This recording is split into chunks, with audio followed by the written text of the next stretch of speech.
Bom dia, igreja. É com satisfação que nós louvamos o nome do Senhor. Esse é um louvor baseado naquele nário antigo, o coro sacro, mas uma mensagem sempre atual. Que os irmãos estejam orando e o Senhor seja glorificado em nossas vidas.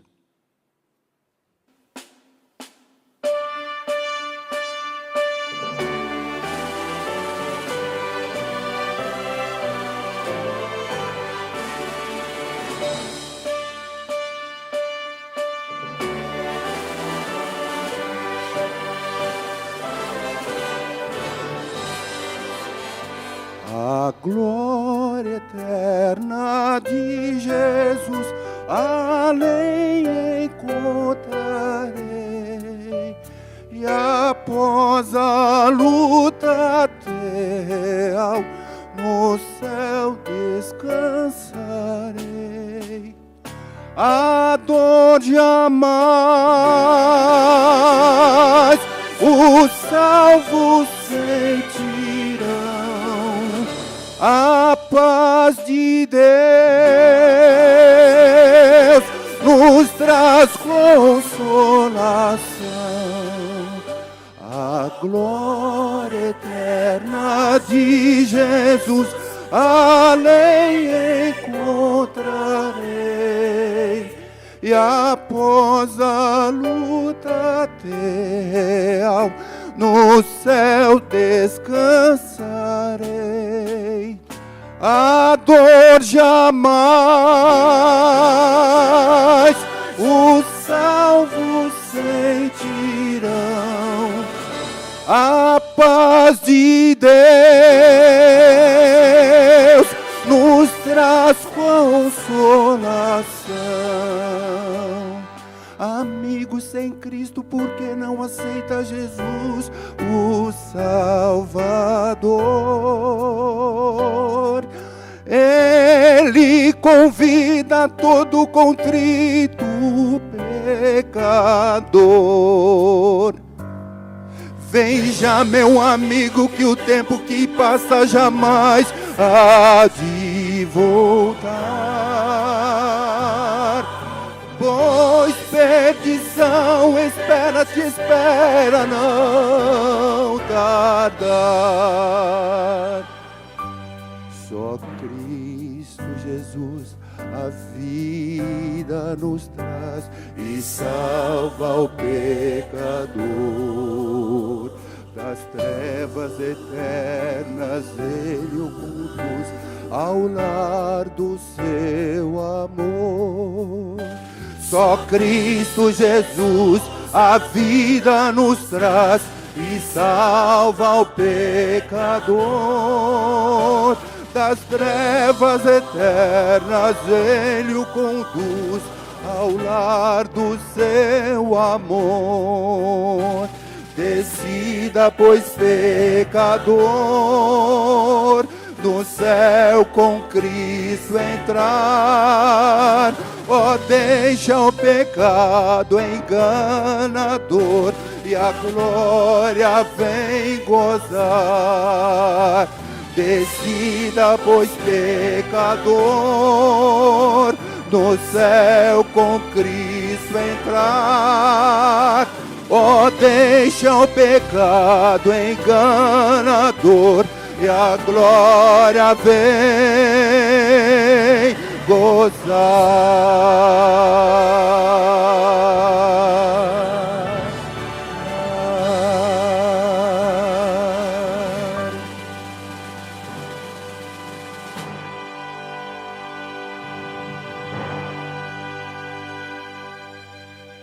Amém. Amém. Graça e paz, irmãos, bom dia. Nós, pelas manhãs, estamos refletindo na primeira epístola de João. Eu quero convidar você a ela, agora no capítulo de número 4, chegamos ao versículo de número 7. 1 João, capítulo 4, vamos ler a partir do verso de número 7. 1 João 4, versículo 7. Lá no final da Bíblia, um pouquinho antes de Apocalipse, Judas, 3 João, 2, 1 João, capítulo 4, a partir do verso 7. Diz assim: Amados, amemos uns aos outros, porque o amor é de Deus, e todo aquele que ama é nascido de Deus e conhece a Deus. Aquele que não ama não conhece a Deus, porque Deus é amor. O amor de Deus para conosco manifestou-se no fato de Deus ter enviado seu Filho unigênito ao mundo, para que vivamos por meio dele. Nisto está o amor, não fomos nós que amamos a Deus, mas foi Ele quem nos amou e enviou seu Filho como propiciação pelos nossos pecados. Amados, se Deus nos amou assim, nós também devemos amar uns aos outros. Ninguém jamais viu a Deus.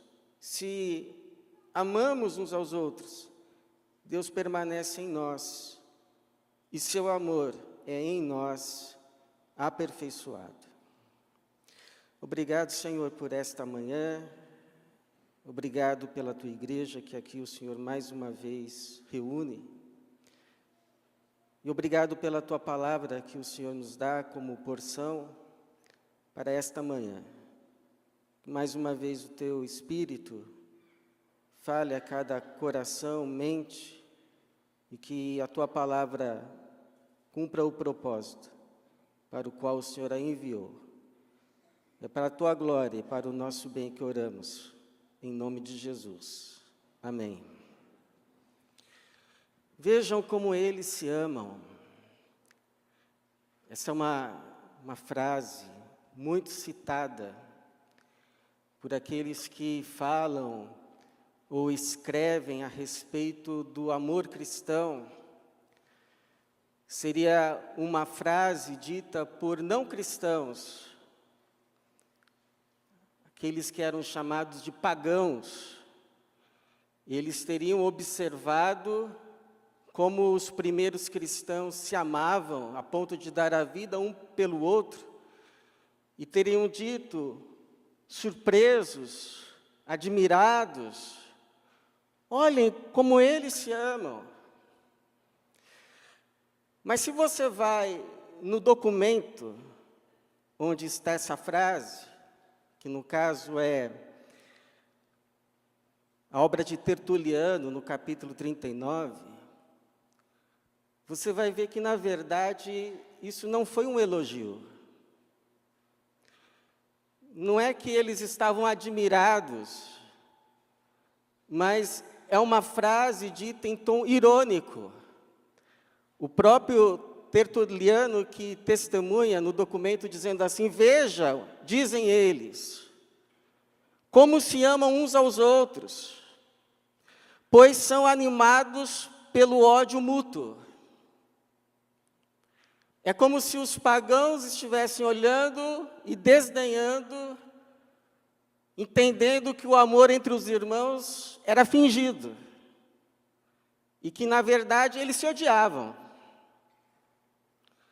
O que seria muito triste, se verdadeiro.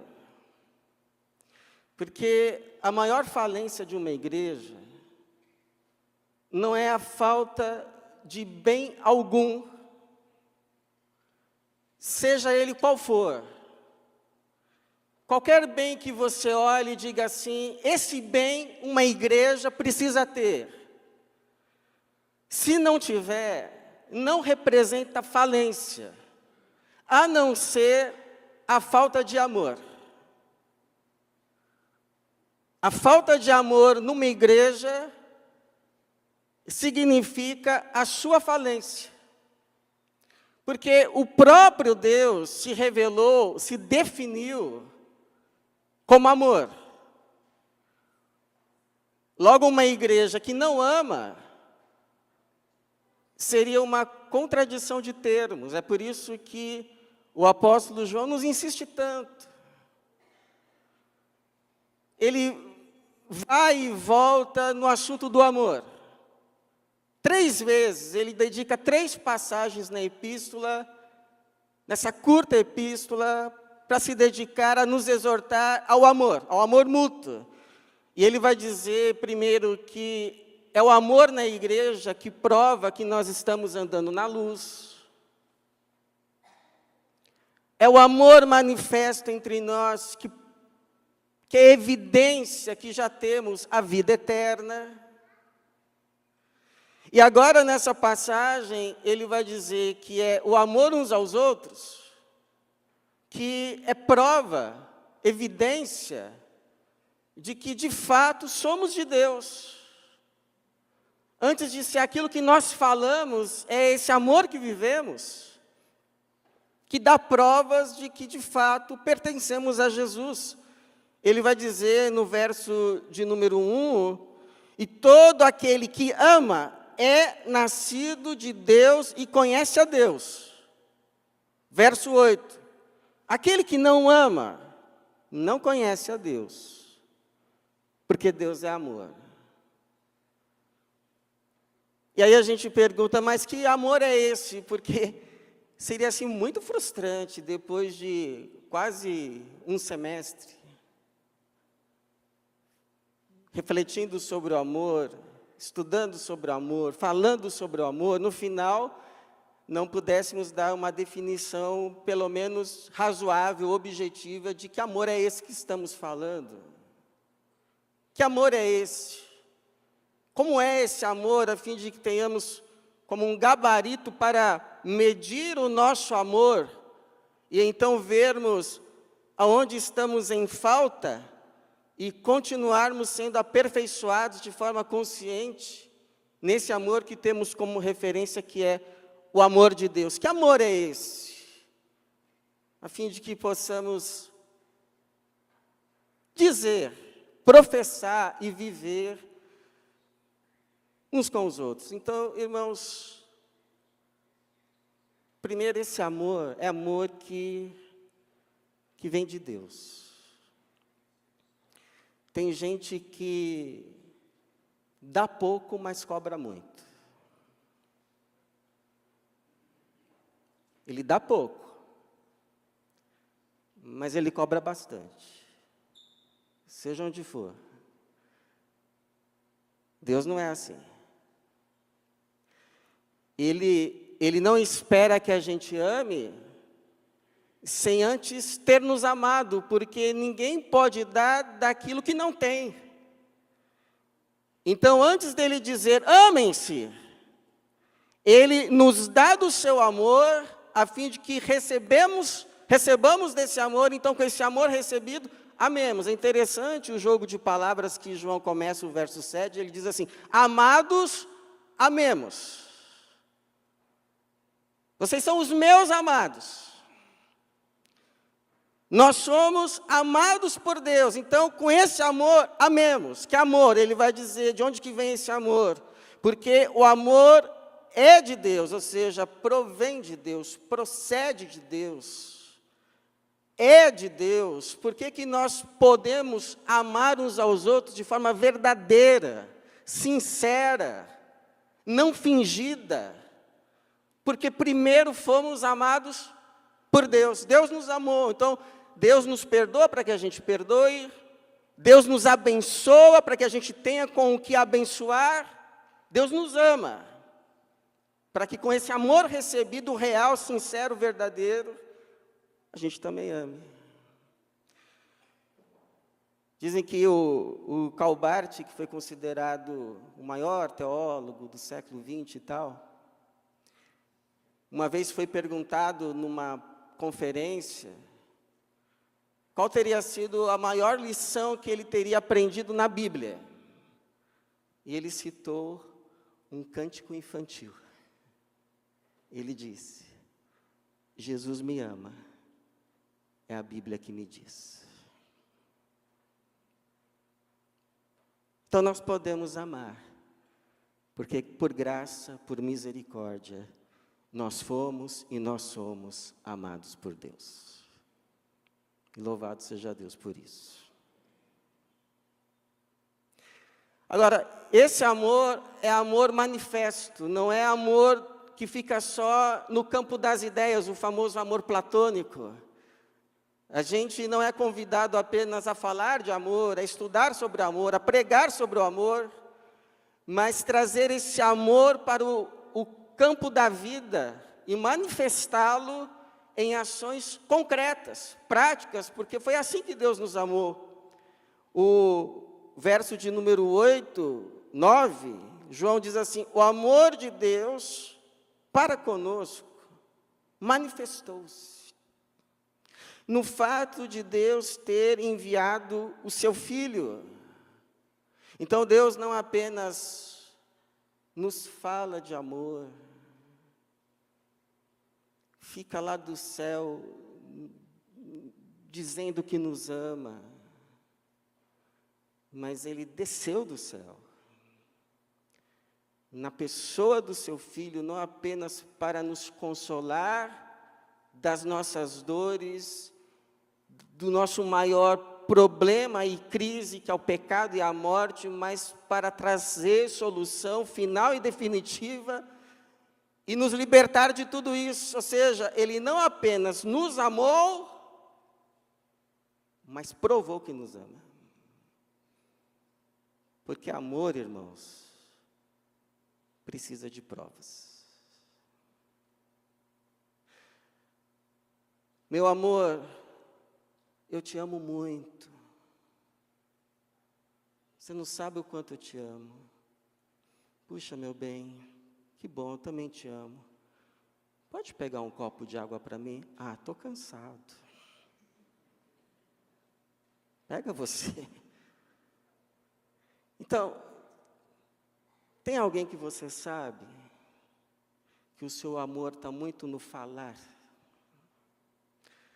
e que essa pessoa precisa ver que de fato você ama, que precisa de algo concreto do seu amor, uma prova mesmo. Sabe o que você deve fazer? Peça a Deus essa oportunidade. O Senhor, me dê uma oportunidade real para que eu demonstre por essa pessoa que eu verdadeiramente a amo. E Deus vai dar. Porque, como diz o João, filhinhos, não amemos de palavras. Só de palavras. Nem de boca, mas em ações. Em verdade. Agora, Deus vai te dar essa oportunidade para você demonstrar amor. Só que quando Ele te der, sabe o que pode acontecer? Você pode achar que o preço é muito caro. Então você precisa se lembrar de uma terceira marca desse amor que a gente está falando, que é o amor de Deus, que é reproduzido entre nós. Esse amor é amor sacrificial. Ele custa. Ele não é algo barato. E quando então vem a oportunidade para que a gente demonstre o amor, por que muitas vezes a gente falha no amor? Porque a gente olha e a gente diz, está muito caro esse amor. Esse amor vai custar o meu tempo. Esse amor vai ser muito dispendioso, eu vou ter que dar muita energia.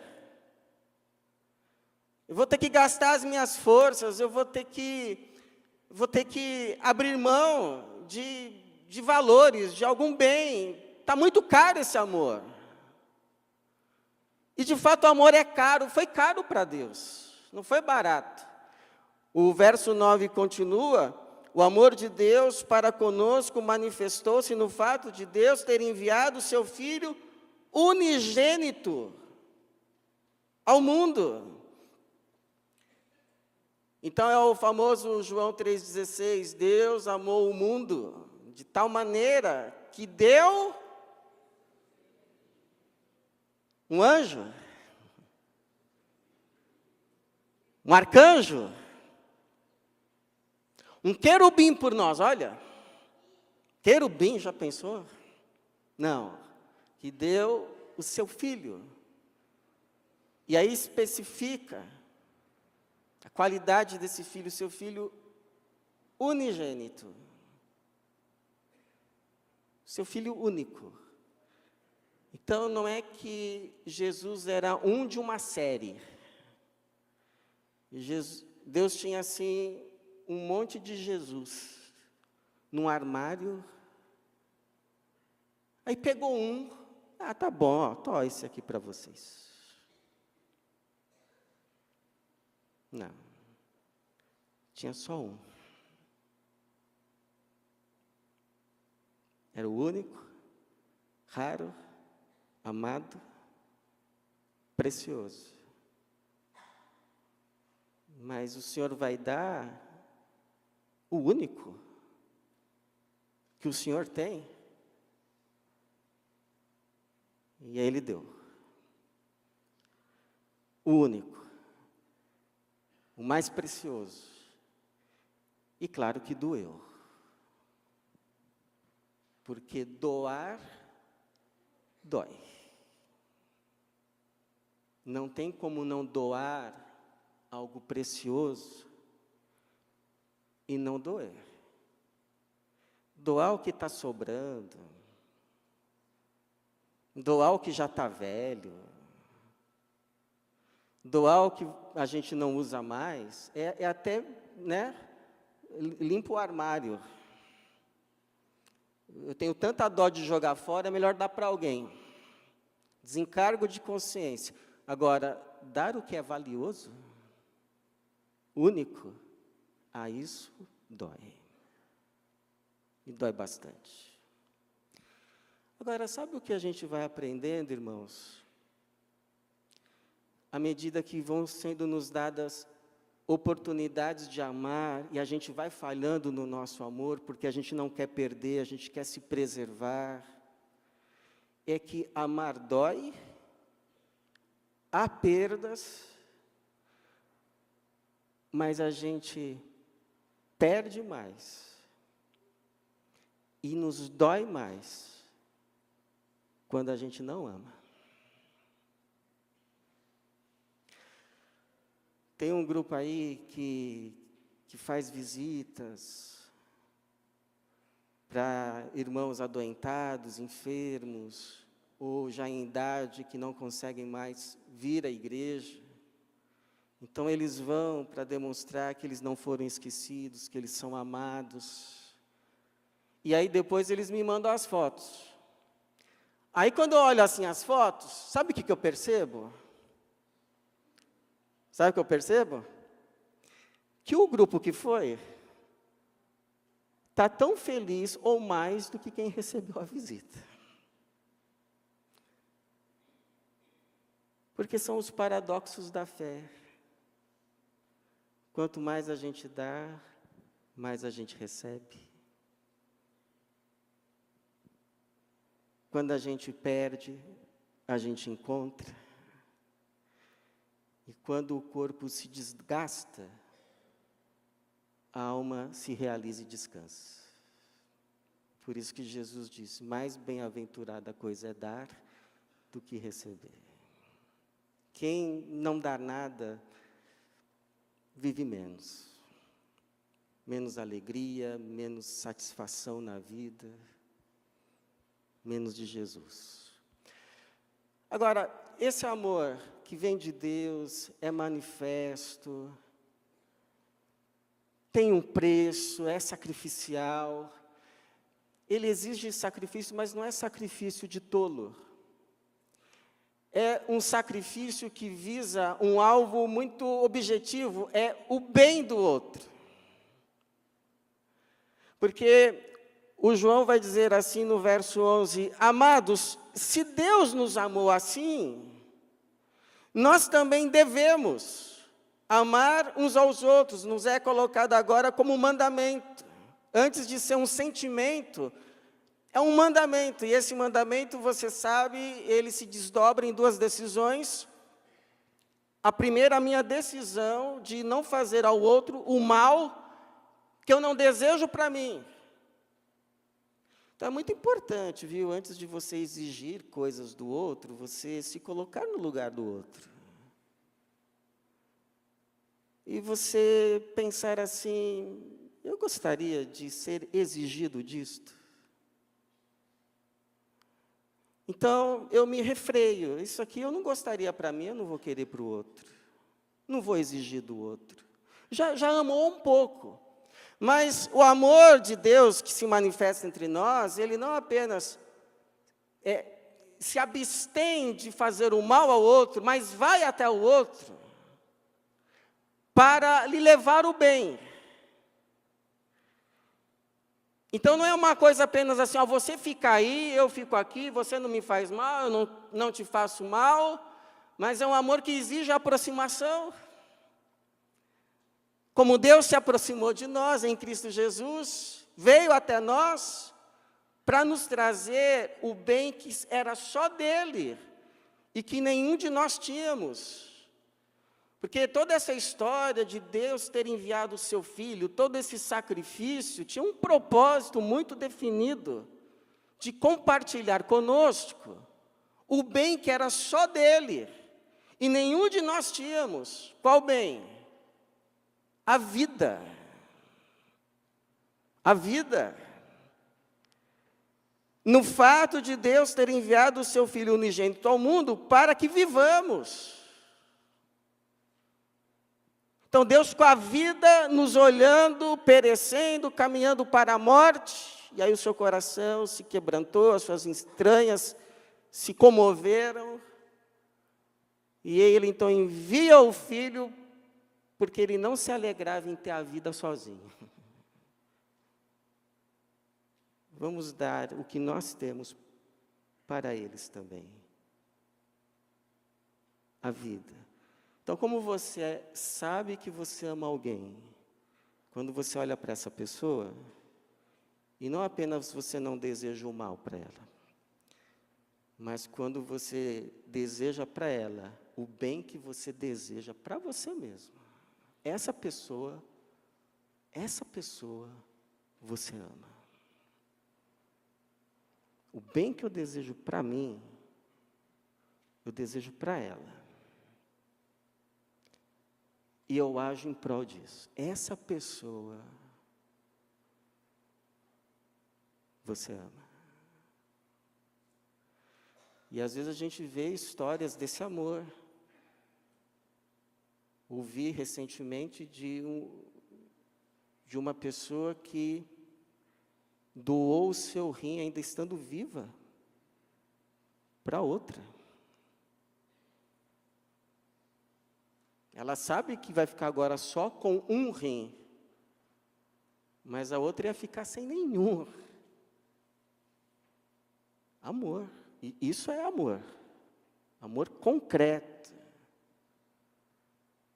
Agora, a gente pode começar com coisas mais simples. Cumprimentar o outro, porque o outro é alguém, não é uma parede. Olhar para o outro, ouvir o outro, deixar a melhor vaga de estacionamento para o outro.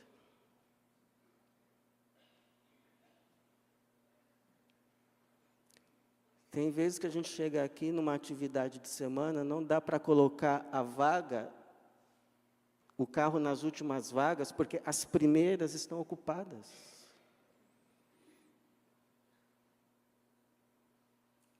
Não, pastor, porque depois, quando eu quiser sair, eu tenho que sair logo. Então, se a gente não está disposto a dar uma vaga, dar 5 minutos, vai dar a vida. Vamos começar com coisas menores. Agora, irmãos, tem uma última marca desse amor. É um amor que é aperfeiçoado. Porque a gente fica ouvindo essas coisas, eu não sei você, mas eu olho assim e falo, puxa, eu ainda estou distante desse amor.